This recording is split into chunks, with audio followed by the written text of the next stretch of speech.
Hey, what's up, everybody? Welcome to the Life Inner Show. I am your host, Jason Wojo, and on the Life Inner Show, we help people work less, make more, and create a life they absolutely love. I am joined by Polish Peter, my co-host in this episode. Welcome to the show, Peter. Well, thank you for having me on there. I'm always here, so it's all good. You're always here. Like it's just normal. Yeah, that's cool. Well, listen, dude, we have a great episode ahead of us. We have Mike Wagner, who, for those of you who don't know, I've known. We both got to know Mike several years ago at a Life Inner event in Rochester, and it's been really cool. He has an awesome story, and like many people, and me especially, actually, he when I listened to him speak and tell me a story way back when, I had so many similarities to my own story that I wanted other people to share this. I wanted him to share it and other people hear it. Yeah, and I'm really excited about this particular episode because of the fact that a lot of people that I know or through the Life Inner, they go in through a typical channels, education, get degrees, then they end up with student loans and all that kind of stuff, right? And how do you transition?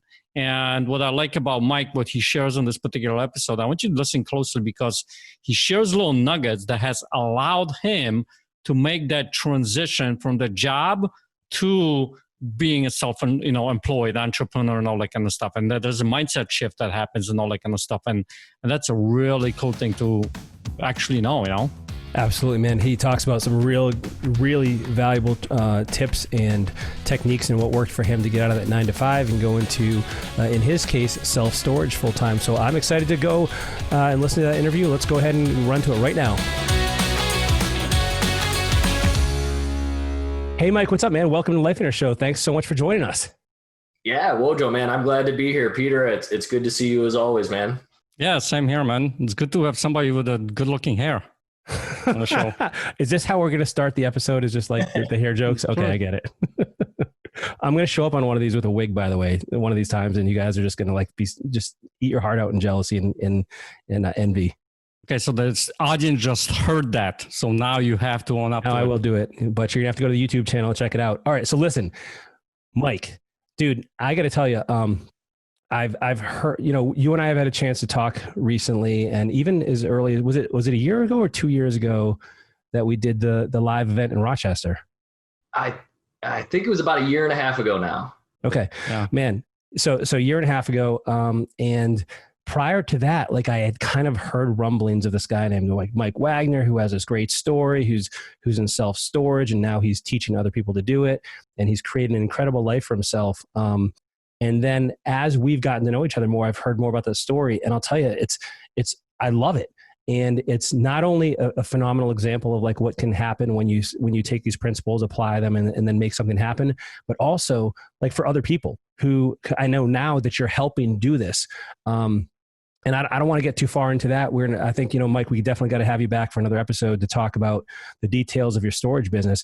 But walk us through I want the audience to get to know you more. Because this wasn't always you, right? You started from a very different place. Yeah, no, absolutely. So I'll give you a bit on the historical background and then segue into kind of my Life Inner journey, if that's all right.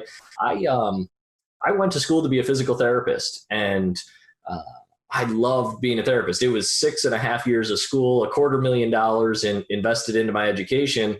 And the act of performing therapy and helping grandma walk again after surgery or stroke or whatever it is, or whatever it was incredibly rewarding to me.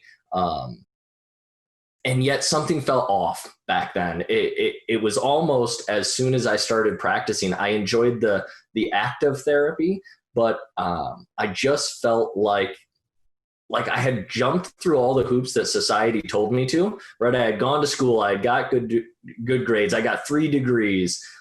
And when I quote unquote succeeded, it didn't feel like I thought it was going to. I guess disillusioned is the best word. I had done all the things I was quote unquote supposed to do, and it didn't feel like I thought it was going to. And this was going back probably to, I graduated school in 2006. And so you actually got a job as a physical therapist after school? I did. Yep. So I went to school for 6.5 years. I practiced for a grand total of about 4. So the all true accurate joke is that I almost made my money back on my education. Dude, so I'm listening to you, Peter, you know what I'm thinking right now too. I'm like, dude, this guy is like another me. Like right. Now, that's what I was just but going to say. You're smarter than me because I spent 15 years in school. Like, yeah. And I got 4 degrees. So like you're clearly the sharper one of the two of us here. So, okay. So you get into this first job and like, so you're enjoying the hands-on part of it, but there's a whole other part that didn't feel right to you. Like what was that? What fell off? Yeah, for me, I think it was this punch in the clock kind of thing. It was this lack of autonomy where I wasn't in control of my own time, right? And it all came to a head. So when I started practicing, there was the excitement, and for several years, that's what allowed me to get to the 4-year mark as a therapist. But the truth is, I knew from the beginning that I wanted to, at the very least, supplement my income with other things like real estate investing. So within 6 weeks of graduating, I had bought my first duplex. And I started down the path of becoming a landlord and did that for several years before I transitioned to my current strategy. But what happened was, as time went by, I realized that I wasn't being true to myself. I was just punching the clock. I was just going through the motions day in and day out. And I don't want to paint this picture that I was, facing some crippling depression and I was in the fetal position. Like, life was pretty good. Like, I had married the girl of my dreams. We've been together, now over 20 years, if you can believe that. Dude, would you get married at like 5 years old? Like, what the heck? Well, I said we've been together. We've only been married for 11. But we dated for close to 10 before that. We were high school sweethearts. I was 17 and she was 15 when we started dating. So, dude, that's amazing, man. Because you look, you're super young, man. Good for you, dude. Wow. It's the lighting. Yeah. That's Vojo's excuse. No, but so all kidding aside, like I just I did all the things that society said I should do to be quote unquote happy. And I wasn't unhappy. I just knew there had to be more. And so I started looking into this real estate thing, and this was pre-Life and Air. So I was still to some extent subscribing to the more is better. And I was holding this financial finish line out there as my key to success. And that drove me to achieve some good success, but it was a race I ultimately learned I couldn't win. And we'll probably talk more about that later. But long story short, I knew something had to change when my wife and I were on vacation in Costa Rica. And back then what we did with we took vacations. We no longer do. Now we travel. And the reason I make that distinction is because the word vacation means vacate. And back then, I truly had to vacate my everyday life as a therapist in order to experience my highest levels of happiness. And we were down in Costa Rica. It was a dream, like pure bliss. Whatever your perfect vacation is, that's what this was for us. I was walking on the beach with the ocean waves crashing on my ankles. The sun was shining. I was drinking a cold beer. My wife was sunbathing down the other end of the beach. I was considering taking a surfing lesson. Like, it was awesome, like pure bliss. And then in that moment, that's when it happened. Like, it occurred to me that 48 hours later, I was going to be thrown back into my real world of not only the 9 to 5 as a therapist, but also chasing the rents as a landlord, because I wasn't cut out to be a landlord. We'll say that. So I was, it occurred to me in that moment that the thing that was off in my life is I had set it up not on purpose. I had done what people told me I was supposed to, but I had unintentionally set it up in a way where I had to escape my day-to-day life to be my happiest. All right. I think that's a common denominator from a lot of entrepreneurs who actually end up in Life on Air, and some of those who actually change their careers because you notice something is off. And I think this is a really important thing that you mentioned about the vacate, right? And what it meant for you, because I think that's like one of those moments that people kind of like experience. So you've experienced this. You got home. Did anything change after, or what happened next? Yeah, so this was, just to set the timeline, this was 2011, and my wife and I came home, and I vowed that I was going to do something different. The physical therapy, it was paying our bills, but it wasn't filling me up.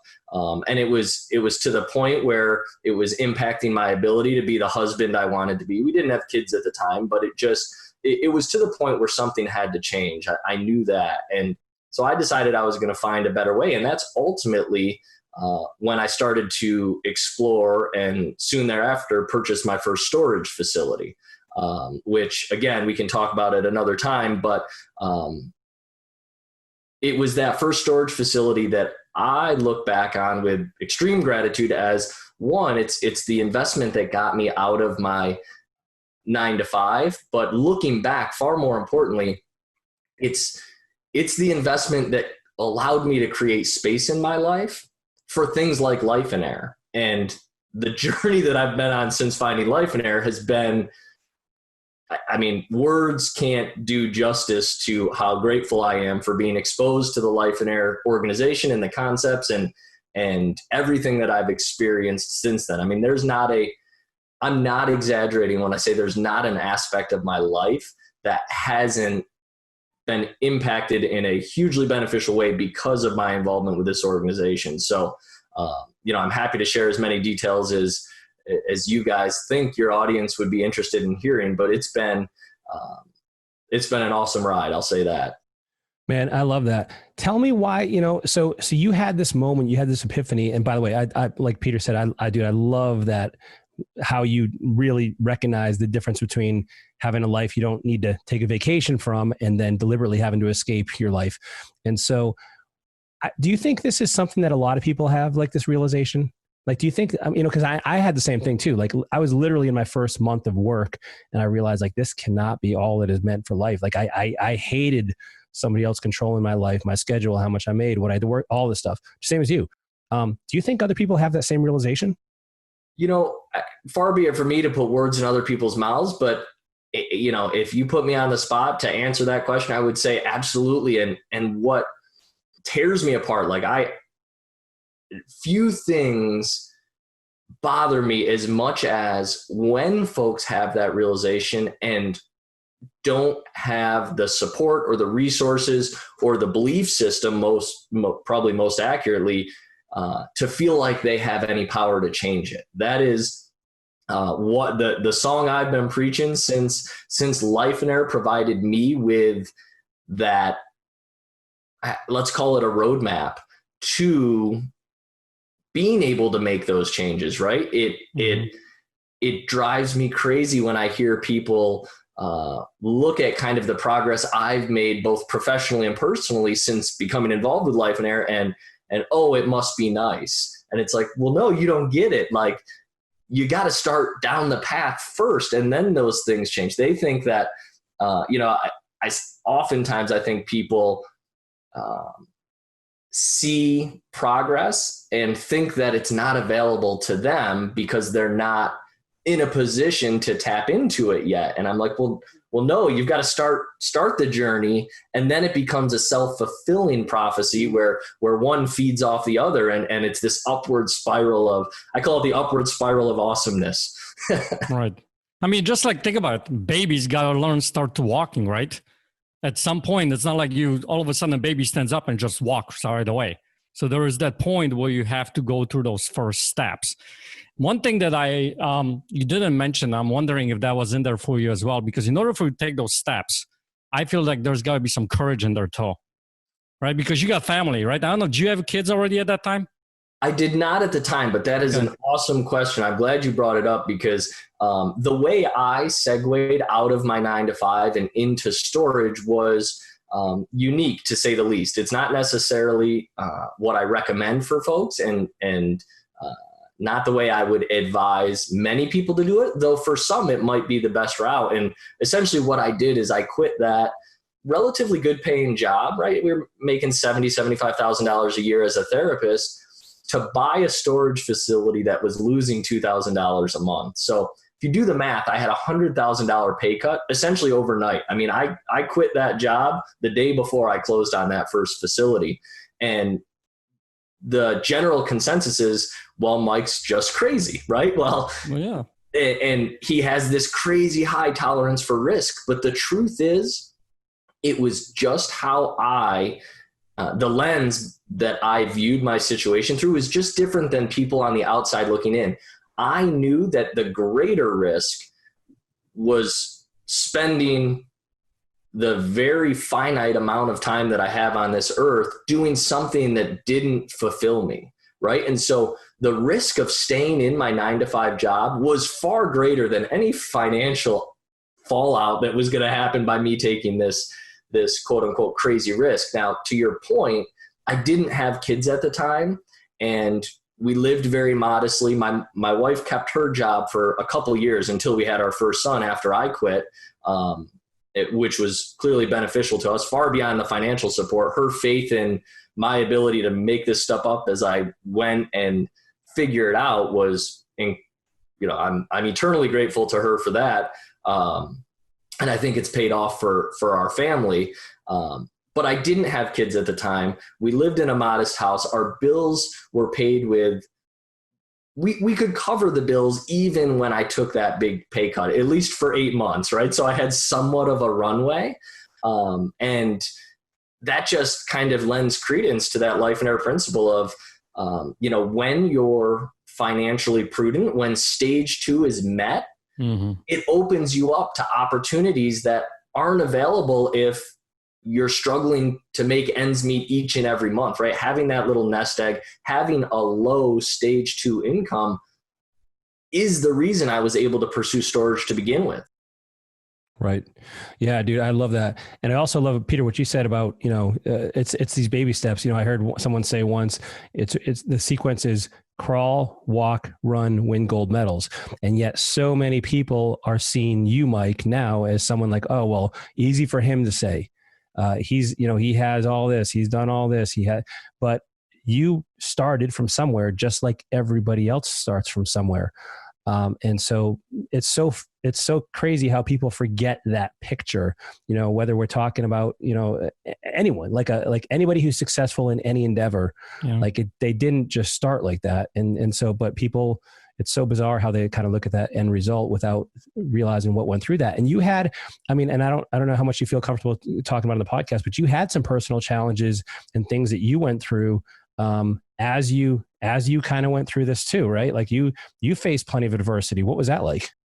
Yeah, absolutely. And I want to just maybe take a step back and explain that. So what I've described so far, quitting the job and going through storage, that was pre-Life and Air and before I got involved. And though the changes that happened during that time frame before I was introduced to Life and Air were pretty dramatic. And if you had asked me back then, I'd be like, man, this degree of change and this rate of change in our life is insane. There's no way it could accelerate from here.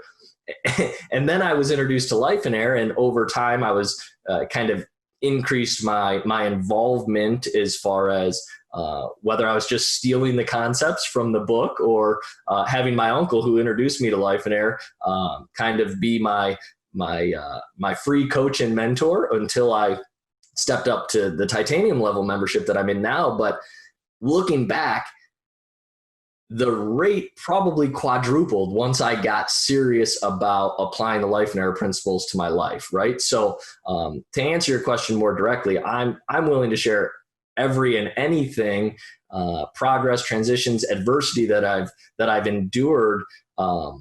And maybe we don't have time to go into it all, but maybe as one example, I will tell you that my involvement in Life and Air is the thing that allowed me to first identify one of my biggest challenges. I truly didn't know what anxiety was, much less think that I had any issues with it, right? I thought anxiety was what people who weren't good at handling stress did to themselves, right? And I know that makes me sound like an insensitive jerk. I can say it now because I now have a much better understanding of it, but I didn't realize I was struggling with anxiety, and I've since changed. I no longer struggle with it. I occasionally experience it, but it's very different. Life and Air taught me that our words matter, and so I make sure to apply the right words to my experiences. But beyond that, I also came to the realization that I was medicating that anxiety. I was self-medicating it with alcohol. I wasn't your stereotypical alcoholic by any stretch. Well, let me back up. I might have been in high school and college a little bit. I always just thought I liked to party, but having this new,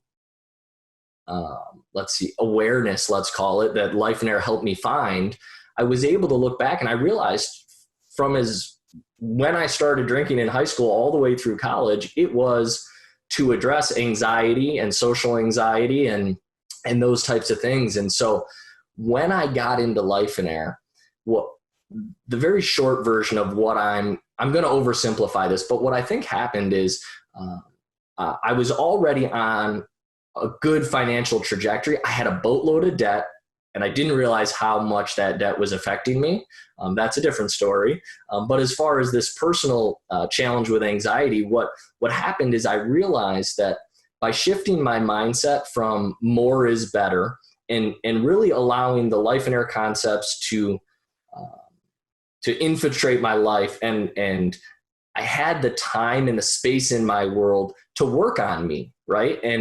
And because of that, I was able to do some of this deep inside work that makes me sound like a hippie, but I guess I fit that look pretty well, you good. have the hair, yeah. So now that explains a lot right there. That's right. But it was, had I not had Life and Air and my coach in Life and Air not helped me and supported me on that journey, I probably would have still had my head in the sand around that anxiety, maybe still needing to medicate it. I haven't had a drink in probably 2.5 years. I don't say that I quit drinking. I just stopped. But one of the things that Life and Air helped me understand this is that our beliefs, our worldly beliefs, I'll say, are only true for as long as we believe them. So quick example is I knew beyond a shadow of a doubt the belief I held, because I struggled with it for years. I white knuckled my drinking for years because I knew the level of drinking from college was not socially acceptable for a 30, 32, 35-year-old, right? And so I dialed it back like the world does, but my relationship with it still wasn't healthy. And so I white knuckled it to where it was just a drink or two a night. And I knew the belief I held was that I had two choices. I could either keep drinking, white knuckling it, wasting all that energy to keep it appropriate, or I could deprive myself and live this stale, boring life of deprivation. And those were the only two options. My coach, Chuck, in Life and Air, taught me the concept that, well, his question for me is, why are you pretending there's only two choices? And I'm like, because those are the two choices, man. Those are them. And he said, well, what if there's a third better choice? And that, I'm getting goosebumps just saying that, because it changed the way I thought about everything. And now I just decided 2.5 years ago, maybe a little more, closer to 3 years, I guess.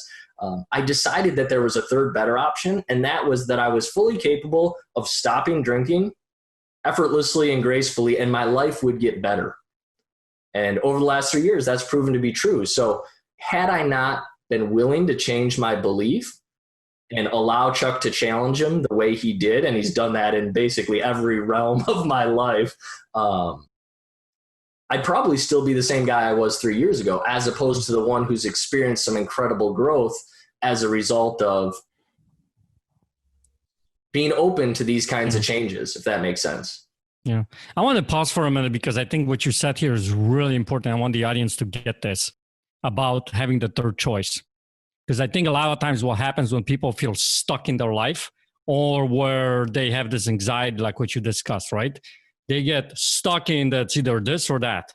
And neither one of them are really the best kind of a choices. And when you consider that what if there's a third choice, now it gives you this whole another world where you can feel a lot, easier about making a choice, right? There is something that shifts in that. And I think what you said is it applies to every single big decisions or any kind of decision that you now do in life, and asking yourself, there's like a tough decision that you have to make. You ask yourself, well, what if there's a third option? Am I right about that? Absolutely. And I'll go so far as to say, I now use an either or decision as a red flag. That's a sign to me that I'm going back to my old ways. And it's not, it's not a bad thing. It's not, if people are thinking in an either or framework, it's not that they're bad people or doing something wrong. That's just how we're conditioned. Right. And so that's why I'm so passionate about whether it's Life in Air or other supporting environments that counterbalance the prevailing message that our quote unquote society would have us believe, right? Because it's very easy to be unconsciously influenced, right? Oh yeah. You talk about a diet, right? The things you put in your body contribute to how either healthy or unhealthy you are. Well, the same is true for the media you consume or the videos you watch, the conversations you have, right? I'm going to feel very different for the rest of the day after having spent this time with you guys talking about this stuff than I would if I watched CNN or Fox or any news outlet for the next 60 minutes, right? And we need to be conscious of that.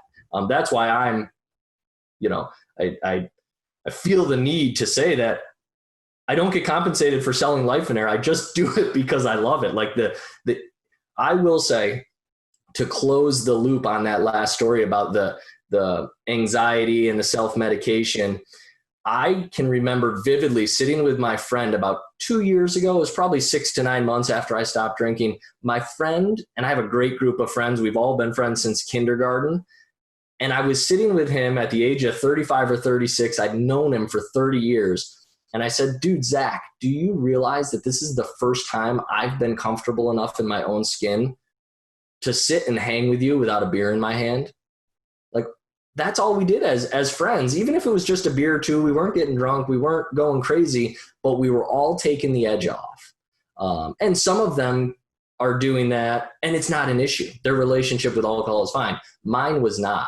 So I truly credit the journey I've been on with Life in Air as bringing me to a place for the first time in my life where I am completely comfortable in my own skin. I have no problem being vulnerable or authentic, flaws and all, I'll share them. Whereas before, my entire self-worth was based on what people thought of me, right? It wasn't a God-given value that I had. It was an extrinsically, I was only as good as my last race results, or I was only as good as my last test grade or my last investment success, right? None of it was intrinsic. And Life in Air has taught me that my worth is God-given, and it's my obligation, my welcome obligation and responsibility to share my story, flaws and all. And so that's part of, why I'm here talking to you guys today. Man, well, I love, and the reason I wanted to ask you about because I knew about the anxiety and the drinking. We had spoken about it previously, quite a while ago. And I wanted to bring that up because everyone listening right now may be struggling with their own version of something that has held them back, some challenge, some issue, something that's going on that is not helping them. And yet here you are, and you still found a way to overcome it. You still worked through it. You still were able to achieve the things you want to and have achieved despite that. And so I really wanted you to share that because I think it's inspirational to people that could be, and listen, the challenges that people could have, it could be personal. It could be, maybe you don't have the support around you. Maybe you think you don't have the education. Maybe you have other challenges, or you struggle with depression or whatever it is. Like, everybody has something, everybody.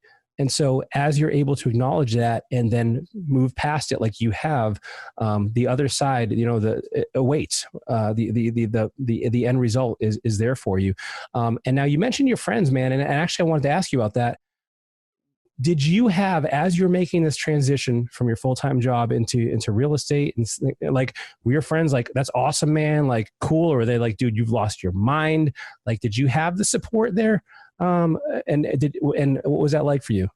Yeah, I think I don't know either way. I didn't have a lot of negativity. I mean, my friends and my family were supportive, but they still couldn't help maybe convey some genuine concern, right? But the truth is, I needed an organization like Life in Air to support me along the way, simply because what I was doing was so quote unquote crazy to the rest of the world. So they weren't outwardly negative per se, but they also weren't overly supportive. And the kinds of transition that I was undergoing, or the kinds of changes I was trying to make in my life at the rate I wanted to make them, I needed real support, not like rooting from the sidelines kind of thing. Like, I needed help. Like, let's roll up our sleeves and figure out what between here is slowing me down, and let's attack it. And I've got one buddy who, he and I have a bit of that relationship, but it's disjointed, and we both have our lives keeping us busy. And he's not, I don't want to say this the wrong way. I'd give the guy my shirt off, the shirt off my back, and he would do the same for me. And at the same time, our level of awareness around what's possible for each of us is just very different. And so I felt like, as though he was supportive of me, oftentimes I was the one forging the path and leading the way and bringing him along. Like, hey man, think about it this way. And it felt like, I don't know how to say, I wanted someone to walk beside me, not in front of me or behind me, which is sometimes where I felt I was stuck. And by getting a coach and then the group as a whole, I feel like that's where I found that. Got it. One thing I want to touch on, just forgive me, but regarding the friends thing, best group of 5 guy friends. They were all in my wedding. We've been friends literally since kindergarten, 30 years. And the thing I said at my first Life in Air retreat at the end of the 3 days is, I addressed the group and I said, listen, I'm not discounting the love that my friends have for me and that I have for them, but I've known them for 30 years. And the 30 people in this room know more about me, the real me, than those friends that I've had for 30 years do. That's the kind of environment that Life in Air created for me. And it was, I will be eternally grateful for that. That's for sure. Man, dude, that's awesome. And, we've heard people say, this is actually Keith and Shannon French who said, Life in Air is like the family you wish you had. Because, and now you are fairly fortunate, it sounds like, in having some really good friends. We do talk with people who, like, quite frankly, either a number of things. Either one, they don't have any support, and it's neutral, or sometimes even worse, people are negative and saying, like, have you lost your mind? Like, what are you thinking? Like, you have this safe, secure job, you're making this money. Like, what do you, and sometimes people have kids and they're like, well, what about your kids? And they'll use their kids against them and to inspire fear in making those decisions. And so it's good to help. It's really good to hear that wasn't too much of an issue for you. Bring us back. And by the way, as you're making this transition, so you went from the job into rentals, and then the rentals into the storage. That's a tremendous, so you didn't just reinvent yourself once, you really did it twice.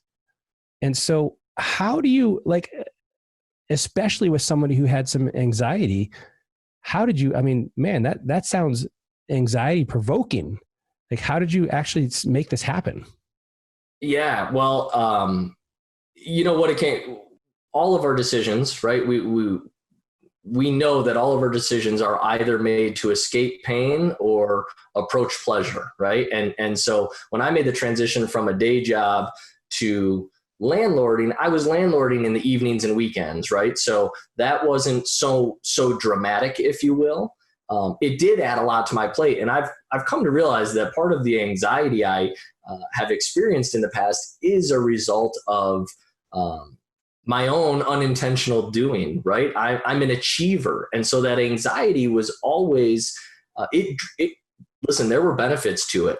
I talked about deriving my wealth from extrinsic factors. Well, that led me to achieve a lot of really cool stuff, right? I've run countless marathons, full distance Ironman triathlons, like, because I needed to impress people. That's clearly not healthy, but at the same time, there were benefits, right? I derived satisfaction from doing those things. And so over time, what I came to realize is that that I just need to weigh the cost and benefits of all my decisions. Before it was just, hey, take on something, achieve it, and you'll feel good about it. What I didn't account for was the negative side or the cost associated with those decisions. And so as time's gone by, I've become very much more intentional about how I take on deals. To directly answer your question, that transition into storage, it was a dramatic shift in, by leaving the job and going there. But I had spent 4 years learning a skill set, real estate investing, where all the same fundamentals apply to storage. So it wasn't this crazy pivot. It was just a course correction more than anything else, right? It was, I knew I wanted out of my job. Real estate is the answer. I knew that. So I explored landlording. I got up to 31 apartments. I flipped a house or two, or tried to, and then ended up being a landlord on those ones too. Right. So long story short, I learned I wasn't getting where I wanted to go fast enough. I didn't abort mission, burn everything down and start fresh. I just took the skills that I had learned and applied them to a different asset class. So I love that, man. So it was more of an evolution than a complete like remodel, or start from scratch. And so for people listening that are wanting to start making these transitions for themselves, what is your advice? Like, so I know first, of course, let's assume that they have some degree of faith, some degree of hope. And mainly that's because they've seen people succeed. Maybe they haven't developed their skill sets yet. What are some of the first things people can do if they're finding themselves in any situation, whether we're talking somebody who's in a full-time job who wants to get out of that job, or maybe it's someone who's in rentals who wants to get into storage. I mean, I guess anybody who's ready for a pivot, have you ever helped anybody through that? Or do you have any advice for someone in that situation? Yeah. And so I'll make one additional assumption. This needs to be number one, and then I'll skip past it because I know that Life and Air does a lot to empower people to do this, but clearly having a well-defined vision in writing is step number one. Without that, that's the roadmap. You can't win a race if you don't know where the finish line is, right? And so that's number one. Once people have that, one key concept that I like to share with folks who are looking to make a pivot is that, listen, we don't want to burn the house down. What your experiences, your skills, everything you have, the resources that you might not even acknowledge, let's take an inventory of those, right? And they're all valuable moving forward.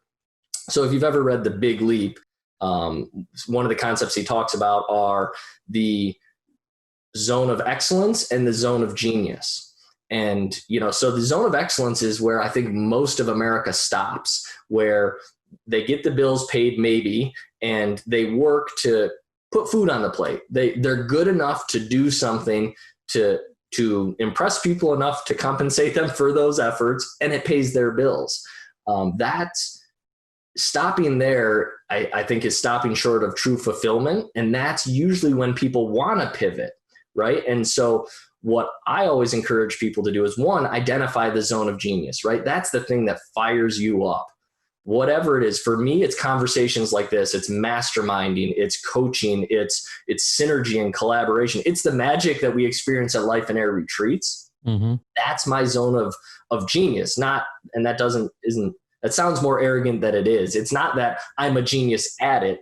It's the environment where I'm able to tap into my highest genius, right? And so if people can identify that, in a perfect world, we'd just be able to jump from zone of excellence and flip over to zone of genius, and we'd be happy ever after, right? But the truth is there's a transition and an evolution, to use your word, Wojo. And the way I encourage people to make that transition is to always view the time they spend in their zone of excellence as it should fulfill one of two things. It should either give them skills that will allow them to transition into their zone of genius, or it should fund time in their zone of genius. So the difference, the idea being, I went out and I bought a bunch of rentals and apartments, and that gave me skills that I could then transition into the world of storage, which opened up my opportunities for coaching. Sometimes that's not always possible. You might just need to sweep floors. Now, if that's the case, that's where the 4 stages of financial prosperity come in. You sweep floors so good, maybe you do it in 32 hours a week instead of 40, and that buys you an extra 8 hours to explore your zone of genius and start to find ways in a perfect world to monetize the zone of genius. Because then you can't lose. You're spending all your time doing the thing that fills your tank, and you're getting paid for it. And because you're doing the thing that lights you up, you're going to do it so well that you're going to get paid absurd amounts of money to do it, thereby just opening up the next level, right? There's no finish line. It's always just what's next. There's an extra layer to peel back in our personal development, in our quest to have the greatest impact. So that was a really long-winded answer to your question. I hope I at least touched on it. No, man, that was awesome. And I actually love that, so it's this evolution from the zone of excellence to genius. Is there how do people get into that zone of excellence? What if they're not even there yet? So the best way to figure it out is to have someone coach you through it, right? And that's part of the vision crafting process that Life and Air takes people through, that sadly, some people are slow to buy into. I know many folks who have come into Life and Air and then resisted that writing the vision element. And it's so critically important. I just want to hit them with a 2x4. But, there's also an element of allowing a coach, being coachable, to help you identify it, not to impart their zone of genius on you, right? But to people that have gone through it, people that have walked the path. So maybe it's not even a coach. Maybe it's just someone who's further along their life and their journey than you are. They've walked the path. They can help guide you. You've got to do the hard work, but asking questions like, what gives you goosebumps? Everybody has a zone of genius, and everybody can identify it. They just don't always know how to articulate it, and they need someone just to help them, one, really understand what it is, and then two, help them remember a time when they were tapped into it. And then it's just a matter of creating a plan to spend more time there. And then it becomes that upward spiral of awesomeness that I talk about.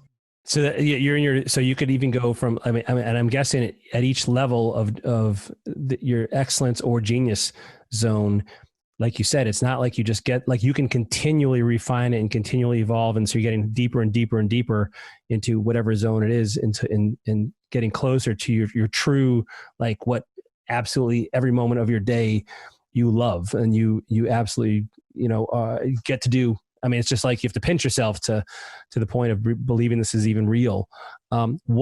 Speaking of that, man, what does life look like for you now? Like, and actually I spoke with you a couple of weeks ago, and you were like on an RV trip, and you're like, yeah, we just got back. We just did this other trip and we're going on another one. Like, what are some of the things that like fire you up, and like, and how have you arranged your life to its maximum benefit?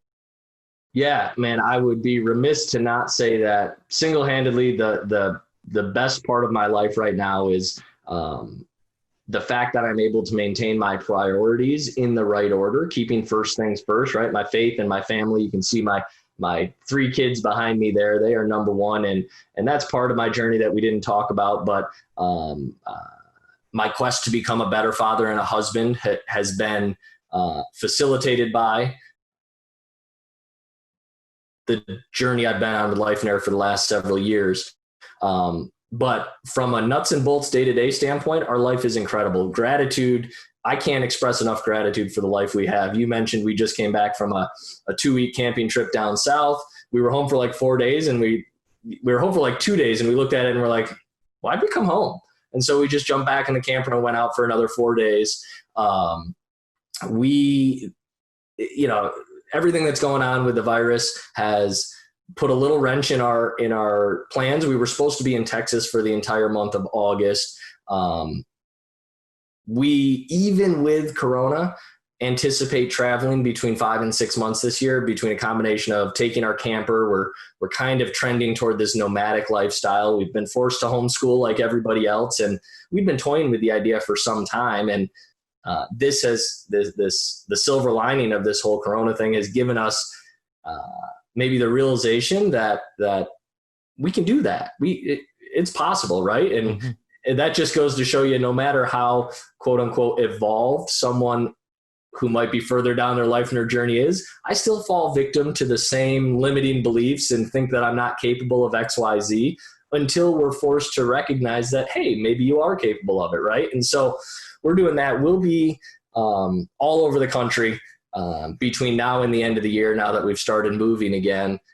And we'll top out 5 to 6 months, and I can do all my work, whether it's storage related. That only takes 5 to 8 hours a week for all 3 of my facilities that I own now. And then I coach. The single best thing that I can use to convey what my life looks like is that every morning, everything I do, and I use the term everything loosely. I have to mow the lawn because I enjoy it. And to that point, everything's a get to, right? It doesn't matter what it is you do to make money. At some point, regardless of how much you enjoy it, if it becomes a have to, because you need to make money to pay bills, everybody wants to be a ski bum, right? Or, when they're in teenager, either a ski bum or a surf bum. Well, talk to the guy 10 years later who's teaching bunny lessons. He got his dream job as being a ski instructor in Vail, Colorado, but since he has to do it, the love is stolen out of that activity, right? And so everything I do is to try to structure my life so that my days are increasingly in the get to realm. And I'm happy to report, I hope it doesn't come off as immodest, but I'm basically to the point where the have-tos have been eliminated. Man, and that is an awesome place to be. I know exactly what you're talking about, man. And it's such a different feeling. And so, I love hearing about your success, man. I absolutely, you're such a great model, and you incorporate so many parts of your story that people can relate to. I think people really, really can look to you as someone who's made it happen and who's accomplished these things. And I really want to thank you for sharing everything on the Lifeonaire Show. If someone's looking to learn more about you or what you're doing, where's the best place to do that? Yeah, I would probably refer them to one of 2 places, either just my website to kind of get an overview of what we do. That's thestoragerebellion.com.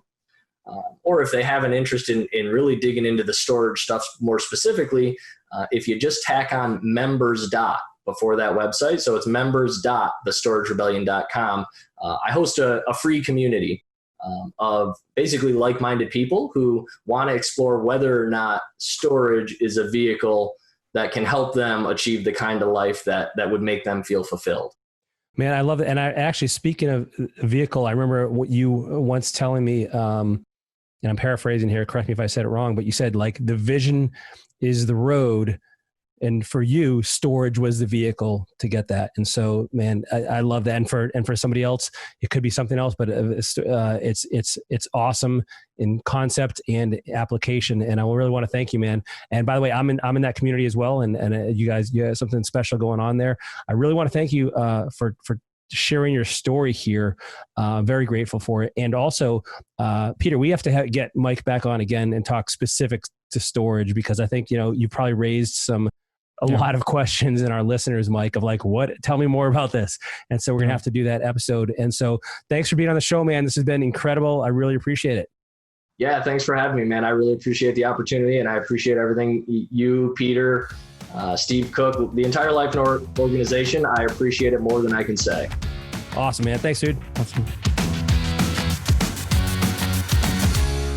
Man, that was awesome. I got to tell you, when I was listening to him talk about his story, I could not help but think about my own story, like, going from the full-time job to real estate investing. Now, he chose something a little bit different. Like, I never really went the full-scale rental approach. I was more into the flipping. But what I loved was what he talked about is even after he made that transition, he realized even that wasn't exactly what he wanted. And then he found a way to kind of evolve again.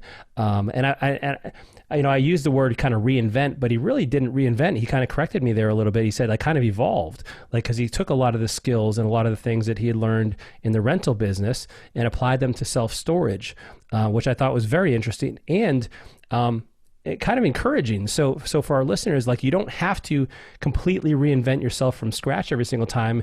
In each reinvention, there's an evolutionary process where you're taking what you've learned. And I bet you, man, we didn't even talk about this, but I bet you there's things he learned from his physical therapy career that he applied to rentals. And then he took what he learned from rentals and applied it to self-storage. So for everybody listening, what I heard him say is like, hey, wherever you are now, you're building skills, you're building experience, you're building knowledge about certain things that you can take with you and move forward. It was really cool. I thought it was really cool. Yeah, I mean, I have some few takeaways from this particular episode too. And the first one is, since it relates to you so much, right? But similar walk. What I heard from you is like, you're thinking like, man, I'm screwed up. Like, man, yeah. Well, dude, he kicked my butt, man. I had 15 years of school, That's why I said, oh, man, I'm screwed up as Mojo. We should not have done this interview. It's making me look really bad. No, but on the serious side of things, few other takeaways is like, first one that I call this just came to me. I call this like the guru syndrome. And what I mean by that is a lot of people who are out there who are following certain gurus, right? They look at them and like, wow, look what they've done. I'm not sure if I can actually achieve that. And what Mike touched on as we talked about like how the baby starts to walk, right? Gurus don't tell you the 10, 15 years before that it took for them to get to that spot. So this episode was really beneficial, I think, for those listeners to actually see like there is all these steps that you need to take to be able to get there, right? And gives you some ability to actually think like, man, I can do this too, And that's one important thing. It's such, you're so right. Like we always look at the after. We never look at the before, and I get it because we don't see the before because these people haven't reached levels of success that garners our attention. And so we kind of just ignore these people, and maybe they're still in that crawling stage or their walking stage, and they haven't reached their stride. And so we kind of just somehow dismiss all these challenges that people have to go through. And in Mike's case, he talks about anxiety and he says he wasn't, a typical alcoholic, but he really had an issue with this, and this is how he medicated himself. And so everybody has these challenges and everybody has these beginnings. Like nobody just wakes up and they're a great actor or they're an Olympic athlete or they're a successful real estate investor or let's even apply this to personal life. Nobody wakes up and they're a great parent or a spouse. All of these things come from an evolution of growth and of the acquisition of skills and the right mindset and all the things that go along with that. Yeah, I don't know if you guys can believe it, but there was a time where I couldn't say, how you doing? That was probably a better time. You get a different example maybe? No, but listen, it is true. It's so true. And the other takeaways that I've gotten out of this is when he talked about, I forget the exact phrase that he used, but the elevation zone versus the genius zone. That was huge. So we talked about, the zone of excellence. Yeah, zone of excellence. Yep. Migrating into, that was huge. That was huge. Huge. Now we're going into a whole lot huge. No, the reason why I bring this up is because if I really think about it, I'm fortunate enough and grateful for the fact that I feel like I found my zone of genius, the genius zone, because I get to do this every single day, right? Wake up and have conversation, be able to coach people and help them have breakthroughs in their life and live the life that they truly want to do, And when you start looking for that, I think a lot of times all the challenges that happen in life, because listen, it doesn't matter what path you're going to pick in life as far as business or relationships or whatever, there will be challenges, right? But I feel like when you hit that genius zone, those challenges become a little bit easier, right, to handle. get through, to get to the next level, and you become more creative and become, I think, more equipped to handle them because there's that genius, there's the passion behind it to keep moving forward. Dude, and to your point also, like for those of you who aren't even in that level yet, you haven't reached the level of excellence or the zone of excellence, you haven't reached the genius zone, it's an evolution. Yeah. Like you really got to just, and Mike talked about persistence, and this is something you just got to kind of, it almost draws you there. I feel like these things are things that kind of pull you in that direction. It starts with your vision, so you can kind of create with yourself. And by the way, even your vision, a lot of times when people are figuring out like what they want their lives to look like, they look back at previous experiences or moments in time where they felt energized, they felt juiced up, they felt like they were in flow, right? And this is where those things start to come from. And as you start to identify those, it's a migration in that direction over time, and so you spend more time in your zone of excellence, and then eventually you get to where a lot of your activities in your day-to-day life are in that zone of excellence. But then you have a little bit of a breakthrough, and you start to evolve and move and migrate towards your zone of your unique genius zone. Yeah. Okay, sorry, I get marbles in my mouth there. And it's not easy speaking English, is it? It isn't, right? Exactly. Thank you. and eventually over time, like all of your activities start moving into your genius zone, and all of your things start to move from have tos to get tos. And an incredible thing happens when you make that transition, and life takes on a new meaning, and life takes on a new significance and joy and fulfillment and passion. And everybody, I really want to emphasize this, everybody can do that. Yeah. And my wish for all the listeners on this particular episode, any episodes on the Life on Air show, and people that are coming interact with Life on Air and all that kind of stuff, is for you to be able to get to that, to find that, to get to the get-toots. Yep. Get-toots. That's right. That's right. Well, hey, that's a wrap. Listen, before we close out this session, we have something really cool and brand new we're going to try out and see how it goes. And that is, we are going to have Mike live in the Life on Air app on Tuesday. And I'm looking at my calendar right now to make sure I say the right thing. Tuesday, June 23rd, and the year is 2020, depending on when you listen to this, okay? If you listen to this in 2025, it's past, all right? But listen, June 23rd, Tuesday at noon Eastern to about 2 hours, or 11 Central to 1, okay? And so this is an opportunity for you to ask Mike questions and engage with him live in a conversation, and anything that you want to share with him or ask him or discuss with him, this is a place to do it. He's being interviewed and hosted by Steve Cook, the founder of Life on Air. And so I'm really excited for you to be part of this. Now listen, if you listen to this podcast episode and that date has already passed, don't worry about it. We're still going to have the recording of that interview and of those questions available in the app. So either way, go on over to the app and listen to the interview with Mike, whether live or the recorded version. Now, we've already been telling you, like, you have to get this Life on Air app. It's really, really cool. It's where a lot of the discussions and conversations on any and everything Life on Air are taking place. So you can go ahead and get that now. It's free. You can download that from your Apple Store or Google Play, or if you're like me, you can go use the desktop version. Simply go to lifeonair.com/app to get that. And I hope to see you over there. Thank you for tuning in. We hope you enjoyed this episode, and we hope to see you next week. As always, thank you for tuning in. We value your time. We hope you got something out of it, and we will see you next week.